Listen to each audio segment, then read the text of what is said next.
हिंदी चित्रपटामध्ये तुम्ही अनेकदा पाहिलं असेल, दोन जवळचे मित्र असतात. नंतर कुठल्या तरी कारणावरून त्यांच्यात वाद होतो. वादाचं रूपांतर वैरात होतं आणि कधी काळी एकमेकांसाठी जीव देणारे कट्टर मित्र एकमेकांचा जीव घेण्यासाठी धडपडत असतात. असंच काहीसं कोल्हापुरातल्या पाटील आणि महाडिक या दोन घराण्यांमध्ये देखील आहे. अर्थातच लगेच जीव घेण्या इतपत हे वैर नाही. पण बघायला गेलं तर कोल्हापूरचे माजी खासदार धनंजय उर्फ मुन्ना महाडिक आणि काँग्रेस नेते सतेज उर्फ बंटी पाटील दोघेही एका काळचे जवळचे मित्र. मात्र नंतरच्या काळात दोघात राजकीय संघर्ष तयार झाला आणि आता दोघंही एकमेकांना राजकीय दृष्ट्या शह आणि मात देण्याची एकही संधी सोडत नाही. आता त्यांचा हा राजकीय संघर्ष पुढच्या पिढीत देखील पाहायला मिळण्याची शक्यता आहे. तो कसा पाहूयात या व्हिडिओच्या माध्यमातून. नमस्कार, मी मनस्वी ढवळे. महादेवराव महाडिक म्हणजेच कोल्हापूरचे आप्पा. वयाच्या 82व्या वर्षी आप्पांना कोल्हापुरात अँग्री यंग मॅन म्हणून ओळखलं जातं. म्हणजेच विरोधकांवर आप्पा ह्या वयातही अगदी कुस्तीच्या भाषेत टीका करतात. जसं की फुकून टाकन, उडवून टाकन, कणका मुळून टाकीन, ही आप्पांच्या बोलण्याची शैली. आप्पानं आपल्या याच भाषण शैलीतून गेले 40 वर्ष कोल्हापूरकरांची मनं जिंकली. आता आप्पांच्या राजकारणाची सुरुवात बघायला गेलं तर आपल्याला 80च्या दशकाच्या सुरुवातीला जावं लागेल. छत्रपती राजाराम सहकारी साखर कारखान्याचे चेअरमॅन भगवानराव पवार यांनी सगळ्यात पहिले आप्पा महाडिक यांची नियुक्ती कारखान्याच्या तज्ज्ञ संचालकपदी केली होती. तिथून आप्पांची अरुण नरके, PN पाटील यांच्याशी जवळीक वाढली. नंतरच्या काळात आप्पांनी नरके आणि पाटलांच्या साथीनं गोकुळ दूध महासंघावरती सत्ता मिळवली. आता गोकुळ दूध महासंघाचं महत्त्व जर जाणून घ्यायचं ठरलं तर मुंबईच्या राजकारणात आपली पकड मजबूत करण्यासाठी जशी BMC वर सत्ता आणणं गरजेचं आहे, तसंच कोल्हापूरच्या राजकारणात पकड मजबूत ठेवण्यासाठी गोकुळ दूध महासंघावर सत्ता आणावी लागते. आणि आप्पा महाडिकांनी तर अरुण नरके आणि PN पाटील यांच्या मदतीनं जवळजवळ 30 वर्ष गोकुळ दूध महासंघावरती आपली सत्ता कायम ठेवली. अरुण नरके, PN पाटील, महादेव महाडिक यांच्या आघाडीला कोल्हापुरात मनपा आघाडी म्हटलं जायचं. तिघांनी मिळून जिल्हा बँका, बाजार समित्या, महानगरपालिका, जिल्हा परिषद सगळ्याच ठिकाणी आपली सत्ता मिळवली. पुढच्या काळात यातून आप्पा महाडिकांचं बरंच वर्चस्व वाढलं. पुढं विधान परिषदेवर देखील महाडिक गटाचाच आमदार निवडून यायचा. आता ही झाली महाडिक घराण्याची सुरुवात. आता पाटील घराण्याबद्दल जाणून घेऊया. DY पाटील अर्थात ज्ञानदेव यशवंतराव पाटील हे 1967 सालच्या विधानसभेत पहिल्यांदा पन्हाळा मतदारसंघातून काँग्रेसच्या तिकिटावर आमदार झाले होते. त्यांच्यावर शाहू महाराजांचा मोठा प्रभाव होता. पाटलांना शिक्षणाची भरपूर आवड होती. सगळ्या मुलांनी शिकावं, समृद्ध व्हावं अशी त्यांची इच्छा होती. यातून त्यांनी 1983 मध्ये पहिल्यांदा इंजिनिअरिंग कॉलेज काढलं, तेही विना अनुदानित. नंतरच्या काळात देखील त्यांनी अनेक ठिकाणी शाळा आणि कॉलेज स्थापन केले.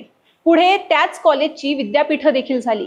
DY पाटील यांच्या सामाजिक आणि शैक्षणिक क्षेत्रातील कामांबद्दल 1991 साली भारत सरकारनं त्यांना पद्मश्री पुरस्कारानं सन्मानित केलं होतं. शैक्षणिक क्षेत्रातील त्यांच्या योगदानामुळं त्यांचं नाव महाराष्ट्राच्या कानाकोपऱ्यात पोहोचलं होतं. नंतरच्या काळात 2009 मध्ये DY पाटील त्रिपुराचे राज्यपाल झाले होते. त्यानंतर बिहारमध्ये देखील त्यांनी राज्यपाल म्हणून काम केलं. DY पाटलांचं नाव शिक्षण क्षेत्रात इतकं शिखरावर पोहोचलं होतं की त्यांनी सक्रिय राजकारणापासून दूर राहणंच पसंत केलं. मात्र त्यांचा मुलगा सतेज उर्फ बंटी पाटलांना राजकारणाची आवड होती. ते 1991 मध्ये विद्यार्थी राजकारणात सक्रिय झाले. त्यानंतर 1992 साली बंटी पाटील हे विद्यापीठात असताना प्रौढ शिक्षण समितीच्या सल्लागार पदावर निवडूनही गेले होते. पुढे ते सिनेटवर देखील निवडून आले. याच काळात बंटी पाटील यांची मैत्री ही आप्पा महाडिक यांचे पुतणे धनंजय उर्फ मुन्ना महाडिक यांच्याशी झाली. दोघांनाही राजकारणाची आवड होती. पुढे मुन्ना महाडिक आणि बंटी पाटील दोघंही आपल्या राजकारणात एक एक पायरी चढत होते. अशातच मुन्ना महाडिक यांनी 2004 मध्ये लोकसभा लढवण्याचा निर्धार केला आणि राष्ट्रवादीचे जायंट नेते असलेल्या सदाशिव महाडिक यांच्या विरोधात अपक्ष म्हणून उमेदवारी अर्ज दाखल केला. यावेळी सतेज पाटील यांनी मुन्ना महाडिकांच्या प्रचारात मोठा सहभाग घेतला होता। मुन्ना महाडिक आणि बंटी पाटील दोघांनीही मतदारसंघ पिंजून काढला, मात्र फक्त 14,000 मतांच्या फरकाने मुन्ना महाडिक यांचा पराभव झाला। आता महाडिक यांचा पराभव झाला खरा, पण बंटी पाटील आणि मुन्ना महाडिक ही जोडी राज्यभर प्रकाश झोतात आली। त्याच वर्षी 2004 मध्ये सतेज पाटील यांनी करवीर मतदारसंघातून अपक्ष विधानसभेची निवडणूक लढवली। या निवडणुकीसाठी मुन्ना महाडिक यांनी त्यांना सहकार्य केलं, त्यांचा जोरदार प्रचार केला आणि परिणामी बंटी पाटील यांचा विजय झाला। विजयानंतर बंटी पाटील यांनी काँग्रेसची वाट धरली। त्याच वेळी मुन्ना महाडिक यांनी देखील शिवसेनेत प्रवेश केला आणि इथूनच बंटी पाटील आणि मुन्ना महाडिक यांच्यातील राजकीय संघर्षाला अप्रत्यक्षपणे सुरुवात झाली। काँग्रेस प्रवेशानंतर बंटी पाटील हे तत्कालीन मुख्यमंत्री विलासराव देशमुख यांचे जवळचे मानले जाऊ लागले। त्यातूनच त्यांनी कोल्हापूरच्या राजकारणात पकड मिळवण्यास सुरुवात केली। सतेज पाटील आपल्या गटाला बळ देण्याचा प्रयत्न करत होते, तर महाडिक गट आपले लोक निवडून आणण्यासाठी डाव खेळत होता। पुढे 2009च्या विधानसभा निवडणुकीत बंटी पाटील आणि मुन्ना महाडिक यांच्यामध्ये पहिल्यांदा थेट संघर्ष झाला।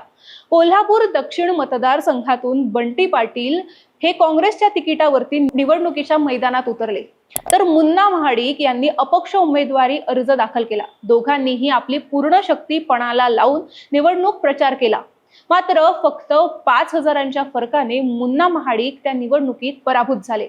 हा पराभव महाडिक गटाच्या कुठेतरी जिव्हारी लागला आणि बंटी पाटील आमदार झाले। पुढे त्यांना राज्यमंत्रीपद देखील देण्यात आलं, मात्र 2014 हे वर्ष महाडिक गटासाठी नवसंजीवनी देणारं ठरलं। 2014च्या मोदी लाटेत धनंजय महाडिक हे राष्ट्रवादीच्या तिकिटावर खासदार झाले।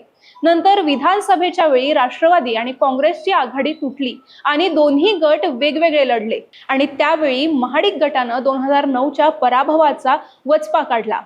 आप्पा महाडिक यांचे चिरंजीव अमल महाडिक यांनी बंटी पाटलांचा कोल्हापूर दक्षिण मधून पराभव केला, मात्र 2च वर्षात काँग्रेसने बंटी पाटील यांना विधान परिषदेवर पाठवलं। पुढे 2019ला महाडिक गट पुन्हा बॅकफूट वरती गेला। बंटी पाटील यांनी आघाडीचा धर्म न पाळता उघडपणे आमचं ठरलं म्हणत लोकसभेला धनंजय महाडिक यांच्या विरोधात काम केलं। परिणामी धनंजय महाडिक यांचा पराभव झाला। 2019च्या विधानसभेवेळी महाडिक गटानं भाजपची वाट धरली। अमल महाडिक दक्षिण कोल्हापूर मधून भाजपच्या तिकिटावर उभे राहिले। तिथं देखील सतेज पाटील यांचे पुतणे ऋतुराज पाटील यांनी अमल महाडिक यांचा पराभव केला। अर्थात ऋतुराज यांच्या पाठीमागे बंटी पाटलांचा मोठा हात होता, त्यामुळे हा विजय शक्य झाला।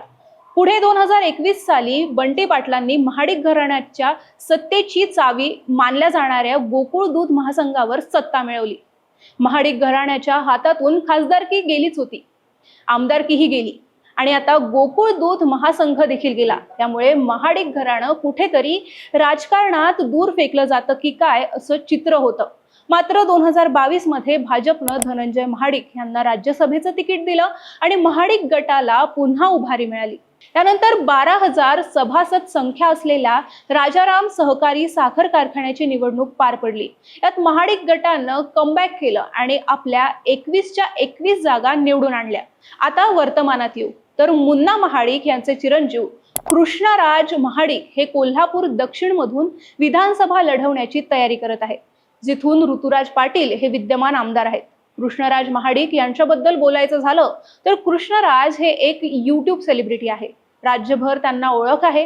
कोल्हापुरात त्यांना मानणारा मोठा तरुण वर्ग आहे। विविध सामाजिक उपक्रमात ते सहभागी असतात आणि आता त्यांनी मतदारसंघात दौरे भेटीगाठी देखील सुरू केल्या आहेत। तर फेब्रुवारी महिन्यात ज्यावेळी कृष्णराज महाडिक यांचा 25वा वाढदिवस साजरा झाला, त्यावेळी त्यांनी 25 कोटींचं फंड या मतदारसंघात आणणार असल्याचं सांगितलं होतं। त्यानंतर मतदारसंघात त्यांचं कौतुकही व्हायला सुरुवात झाली। आता एकंदरीत असा कयास लावला जाऊ लागला आहे की येणाऱ्या विधानसभेमध्ये ऋतुराज पाटील विरुद्ध कृष्णराज महाडिक अशी लढाई ही जवळपास निश्चित आहे। येणाऱ्या विधानसभेमध्ये महाडिक गट बाजी मारेल की पाटील गट, याबद्दल तुम्हाला काय वाटतं आम्हाला कमेंट्समध्ये कळवा आणि अशाच व्हिडिओजसाठी महाराष्ट्र भूमीला सबस्क्राईब करायला विसरू नका। धन्यवाद।